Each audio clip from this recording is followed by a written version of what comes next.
আচ্ছা, এমন একটা রহস্যের কথা ভাবা যাক যা আমাদের জীবনের একেবারে গোড়ার একটা ধারণাকেই নাড়িয়ে দেয়। আর সেই ধারণাটা হলো সময়, যা কিনা পৃথিবীর প্রায় সব মানুষের কাছেই একটা পরম সত্যি। এক মুহূর্তের জন্য একটু ভাবুন তো, এমন একটা জীবন যেখানে গতকাল ছিল না বা আগামীকাল আসবে না, মানে এই শব্দগুলোরই কোনো অস্তিত্ব নেই। কেমন হবে সে জীবন? শুনতে অবাক লাগলেও এটা কিন্তু কোনো কল্পবিজ্ঞানের গল্প নয়। এই পৃথিবীতেই, হ্যাঁ, আমাদের এই পৃথিবীতেই এমন একটি সম্প্রদায় আছে যারা ঠিক এভাবেই জীবন কাটায়। তাদের জগতে ঘড়ি নেই, ক্যালেন্ডার নেই, এমনকি সপ্তাহ বা বছরের মতো কোনো শব্দও নেই। তো চলুন এই অদ্ভুত ধাঁধার গভীরে ঢোকা যাক, পরিচিত হওয়া যাক সেই মানুষগুলোর সাথে যারা এই পুরো আলোচনার কেন্দ্রে রয়েছে। এরা হলো আমন্ডাওয়া, ব্রাজিলের সুবিশাল আমাজন জঙ্গলের গভীরে এদের বাস। এরা শিকার করে, বন থেকে খাবার সংগ্রহ করে জীবন চালায়। আর সবচেয়ে বড় কথা হলো, এরা শত শত বছর ধরে বাইরের দুনিয়া থেকে একদমই বিচ্ছিন্ন ছিল। আর এই বিচ্ছিন্নতাই তাদের ভাষাকে এমন এক রূপ দিয়েছে যা তাদের পুরো দুনিয়া দেখার দৃষ্টিভঙ্গিটাই পাল্টে দিয়েছে। এখন এই স্লাইডটা কিন্তু বেশ মজার। দেখুন, আমরা এমন একদল মানুষের কথা বলছি যাদের কাছে সময়ের কোনো রৈখিক ধারণা নেই, অথচ তাদের বোঝানোর জন্য আমরা একটা টাইমলাইন ব্যবহার করছি। ব্যাপারটা বেশ অদ্ভুত, তাই না?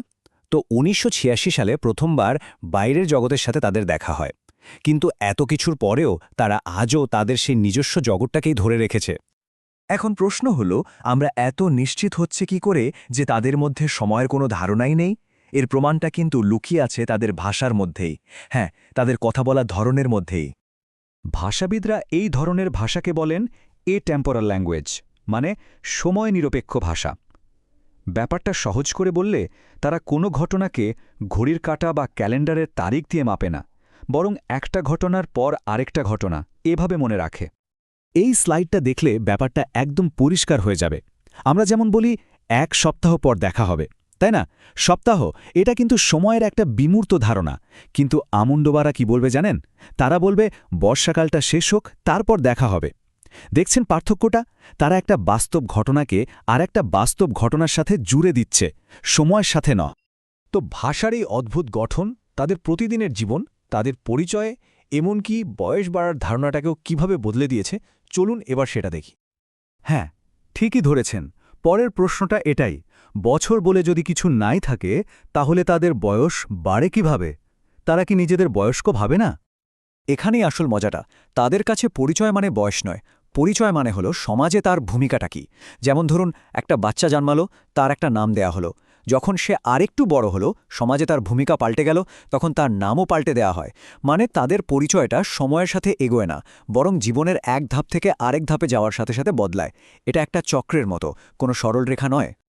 একজন গবেষক যিনি তাদের নিয়ে কাজ করেছেন, তিনি ব্যাপারটা খুব সুন্দরভাবে বলেছেন। তার কথাটা ছিল অনেকটা এরকম: তারা আসলে ঘটনার জগতে বাস করে। আমাদের জন্য সময় যেভাবে কাজ করে, আমন্ডাওয়াদের জন্য সেভাবে করে না। তারা সময়ের ভেতরে থাকে না। তো আমন্ডাওয়াদের এই জীবনযাত্রা আমাদেরকে কিন্তু আরও অনেক বড়, আরও মৌলিক একটা প্রশ্নের সামনে দাঁড় করিয়ে দেয়, যে প্রশ্নটা আমাদের বাস্তবতা নিয়ে। আর সেই প্রশ্নটাই এই বিতর্কের জন্ম দেয়। সময় জিনিসটা আসলে কি? এটা কি মহাবিশ্বের একটা ধ্রুব সত্যি যা সবার জন্য একই, নাকি এটা মানুষের তৈরি একটা সিস্টেম, একটা টুল যা আমরা ঘটনাগুলোকে সাজিয়ে রাখার জন্য আবিষ্কার করেছি? অ্যামাজনের এই ছোট্ট উপজাতিটার জীবনযাপন কিন্তু দ্বিতীয় ধারণাটাকেই সমর্থন করে। তাদের দেখে মনে হয় সময় আসলে কোনো সর্বজনীন ব্যাপার নয়, এটা সম্ভবত আমাদের সংস্কৃতিরই একটা সৃষ্টি। আর এখানেই সবচেয়ে বড় প্রশ্নটা চলে আসে, যদি সময় মানুষের তৈরি একটা ধারণা হয়, তাহলে এমন আর কি কি বাস্তবতা আছে যা আমরা সত্যি বলে জানি, কিন্তু সেগুলোও হয়তো আমাদের ভাষা আর সংস্কৃতিরই তৈরি? শেষ কথা হলো, সময় কেবল বয়ে যায় না। কিছু মানুষের জন্য এর হয়তো কোনো অস্তিত্বই নেই। তার মানে আমরা পৃথিবীকে যেভাবে দেখি সেটাই একমাত্র সত্যি নয়। আমাদের এই বাস্তবতা হয়তো যতটা নিশ্চিত আমরা ভাবি, ততটা নিশ্চিত নয়।